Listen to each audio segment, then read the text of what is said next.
Hello everyone. Today we will discuss our last topic of valuation of shares का जो है आपका average method. और कल हमने किया था अर्निंग कैपेसिटी मेथड, उसके आपके एक दो क्वेश्चन रहते हैं वो करवा देती हूँ, ठीक है। उसके बाद हम करेंगे एवरेज मेथड। 15 इलिस्ट्रेशन आपका the balance sheet of X limited 31 March 2012 is as follow. Equity share capital आपकी 15 lakh, reserve and surplus, trade payables, outstanding expenses, provision for taxation, non current assets आपकी fixed assets less depreciation, investment 8% securities, current assets, non current asset and shares expenses. The provision for taxation is for current year and is at the rate 60% of the net profit. Provision है आपका, provision for taxation है current year का, वो है आपका net profit का 60%। यानी कि ऊपर आपका क्वेश्चन में गिवन है provision for taxation.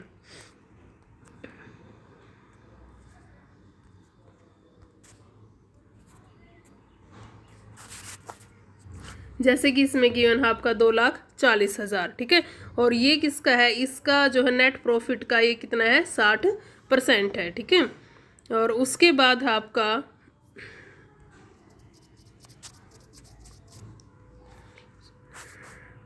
Return on invest net capital employed in this industry is 12%।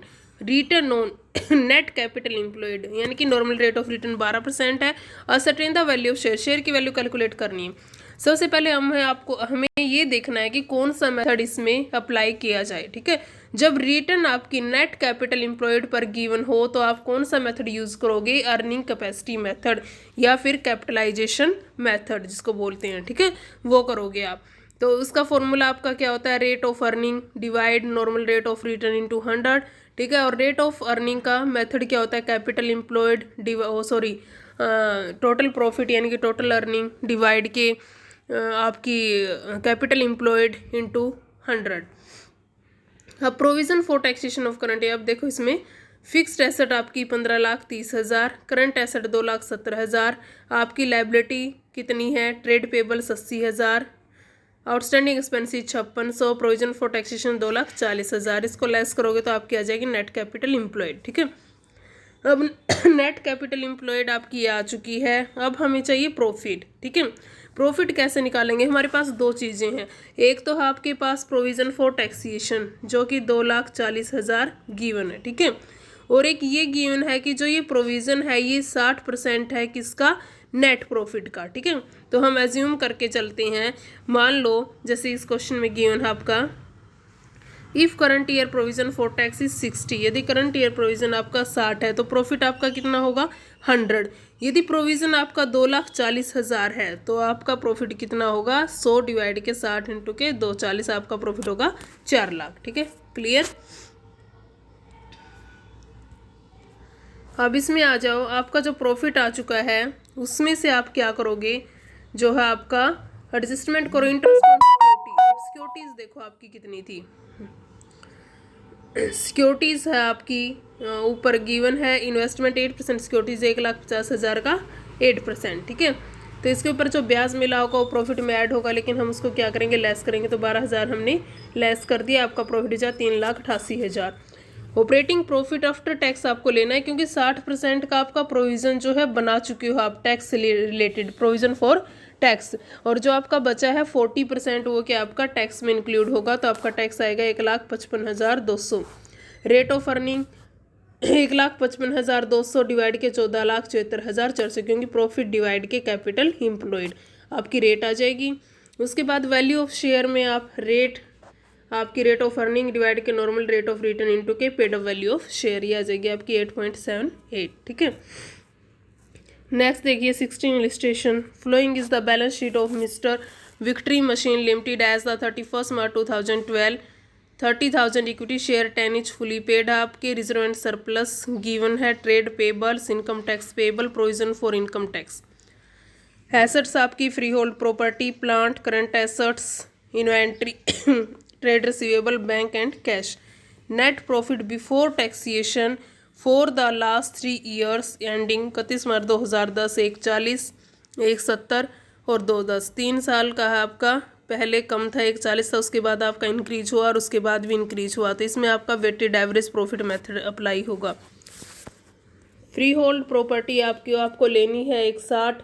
Average yield method जो है in this type of business in 15% on the capital employed. Capital employed के ऊपर है 15% एवरेज जो rate है आपकी, वो एवरेज इनकम, इसको नॉर्मल रेट ऑफ रिटर्न बोलेंगे। और जो नॉर्मल रेट ऑफ रिटर्न आपकी कैपिटल एम्प्लॉयड पे होती है तो आपका अर्निंग कैपेसिटी मेथड यूज होगा। You are required to find out the value of each equity share on the basis of above mention fact. उसके बाद नेट कैपिटल एम्प्लॉयड आपकी 160, कैपिटल एम्प्लॉयड कैलकुलेट किया। फ्री होल्ड प्रॉपर्टी 160 एडजस्टमेंट में given है। Plant 50, inventory, trade receivable, bank and cash, total आपकी asset हुई 8,41,700। उसके बाद आपका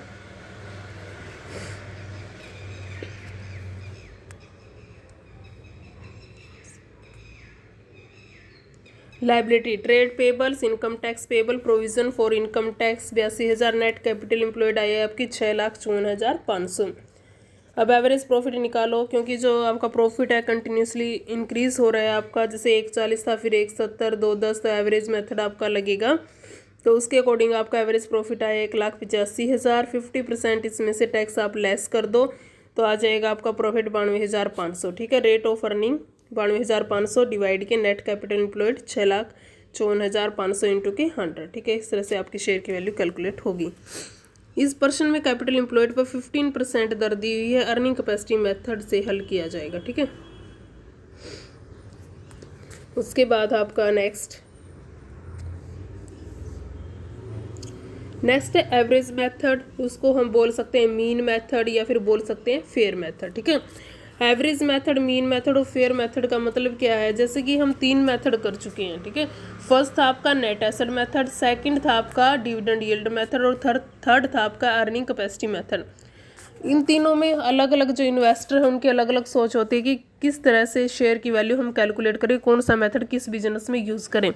लेकिन कई बार क्या होता है कि एक मेथड की वजह से हम शेयर की वैल्यू के ऊपर बिलीव नहीं कर सकते, तो जो कंपनी के जो शेयर होल्डर हैं या फिर इन्वेस्टर हैं वो क्या सोचते हैं कि कोई ना कोई 2 मेथड या 3 मेथड लेकर हम शेयर की वैल्यू कैलकुलेट करते हैं। ठीक है, उससे जो है रिजल्ट आपका अच्छा आता है। मान लो कोई भी 2 मेथड आपने यूज़ कर लिए, उनका एवरेज निकाल लो तो आपकी शेयर की वैल्यू आ जाएगी।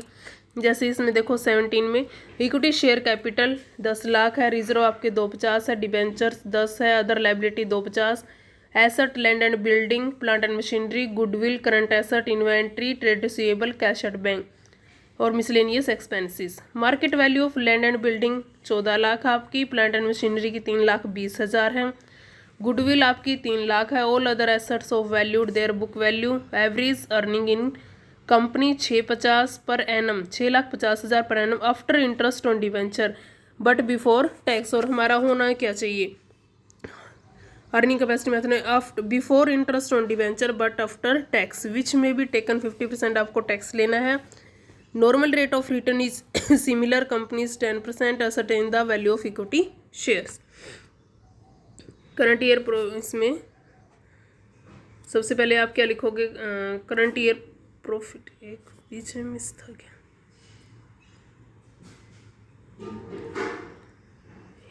एक बीच में आपका मतलब मिस हो चुका है, इसका मैं वैसे ही बता देती हूँ। जैसे कि आपकी इक्विटी शेयर कैपिटल है, आपका एसेट का क्या फॉर्मूला था, नेट एसेट डिवाइड के नंबर ऑफ इक्विटी शेयर, वो मेथड आप यूज़ कर सकते हो। ठीक है, नेट एसेट्स आपकी कितनी है, टोटल एसेट देख लीजिए, जैसे कि लैंड एंड बिल्डिंग है,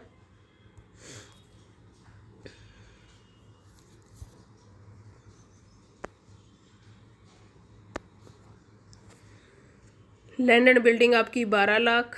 ठीक है, प्लांट एंड मशीनरी आपकी 5 लाख, गुडविल, करंट एसेट्स आपकी, inventory, trade receivable, cash at bank, इन सब को आप क्या करोगे, ऐड कर दोगे, मिसलेनियस को छोड़ दोगे। ठीक है, उसमें से आप लेस करोगे लाइबिलिटी आपकी कौन सी, अदर लाइबिलिटी है 2,50,000, वो आ जाएगी आपकी नेट एसेट्स। ठीक है, डिवाइड के नंबर ऑफ इक्विटी शेयर आपके कितने, 10,000, 10,000 से डिवाइड कर दो इंटू के 100 इंटू के number of equity share into के 100। ठीक है, तो आपकी आ जाएगी शेयर की, 100 नहीं आएगा, शेयर की वैल्यू आ जाएगी नेट एसेट डिवाइड के नंबर ऑफ इक्विटी शेयर, तो एक शेयर की आपकी वैल्यू आ जाएगी। ठीक है, उसके बाद आपका जो सेकंड मेथड है, हम अर्निंग कैपेसिटी को लेके चलते हैं क्योंकि हमने वो अभी किया है। उसके लिए हम क्या करेंगे, अर्निंग कैपेसिटी मेथड में हमारा फॉर्मूला है रेट ऑफ अर्निंग डिवाइड के normal rate of return into के paid up value of share. ठीक है, तो रेट ऑफ अर्निंग के लिए हमें क्या चाहिए, प्रॉफिट डिवाइड के कैपिटल एम्प्लॉयड इनटू के 100, और कैपिटल एम्प्लॉयड के लिए हमें क्या चाहिए, एसेट्स माइनस के लायबिलिटी, जो कि हम अभी निकाली थी वो कर चुके हैं। ठीक है, एसेट्स माइनस के लायबिलिटी कैपिटल एम्प्लॉयड, और प्रॉफिट आपका गिवन होगा क्वेश्चन में, देखो नीचे दिया गया है आपका जो अर्निंग कैपेसिटी है कंपनी की 6,50,000। ठीक है, ये आपका क्या है 6,50,000 आपका प्रॉफिट है। ठीक है, इसके अंदर इंटरेस्ट ऑन डिवेंचर हम ऐड कर देंगे और टैक्स जो है लेस कर देंगे। ठीक है, 50%। इससे आपका क्वेश्चन सोल्व हो जाएगा। मान लो एक जो नेट एसेट मेथड से आपकी शेयर की वैल्यू आई 10 रुपये। ठीक है, और उसके बाद है हमने अर्निंग कैपेसिटी लिया था, उसके बाद शेयर की वैल्यू आई 5 रुपये। तो इनका एवरेज करेंगे 10 + 5 15 डिवाइड बाय 2, तो एवरेज कितना हो जाएगा 7.5 रुपीज़, जो आपकी शेयर की वैल्यू आ जाएगी। ठीक है, क्लियर।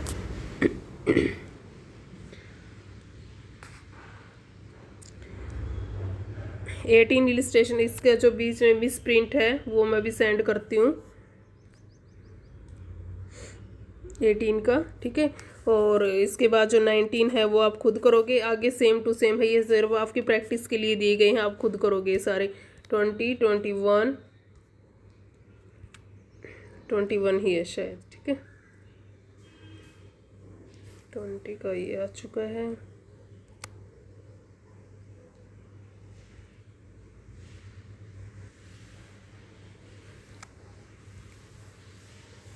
डी मेथड से। ठीक है,